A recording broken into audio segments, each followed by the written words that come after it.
வருகிற ஆகஸ்ட் 14ஆம் தேதி வெளிவரவிருக்கும் திரைப்படம் தான் கூலி. இப்படத்தை பார்ப்பதற்காக ரசிகர்கள் ஆவலோடு காத்திருக்கிறார்கள். இதற்கு காரணம் லோகேஷ் கனகராஜ் இயக்கத்தில் சூப்பர் ஸ்டார் ரஜினி நடித்திருப்பதுதான். மேலும் இந்த படத்தில் அமீர் கான், ஸ்ருதிஹாசன், சத்யராஜ், நாகார்ஜுனா, உபேந்திரா, சௌபின் ஷாகிர் என பலர் நடித்திருக்கிறார்கள். பிரம்மாண்டமாக இப்படத்தை சன் பிக்சர்ஸ் நிறுவனம் தயாரித்துள்ளது. மேலும் அனிருத் இந்த படத்திற்கு இசையமைத்திருக்கிறார்.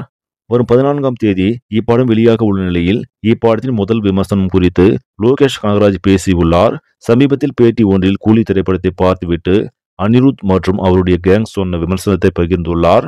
லோகேஷ் இந்த பேட்டியில் அவங்களுக்கு பயங்கரமா பிடிச்சிருக்குன்னு என்கிட்ட சொன்னாங்க. One of my best work என அனிருத் மற்றும் அவரது கேங் தங்களது விமர்சனத்தை கூறியதாக லோகேஷ் தெரிவித்துள்ளார்.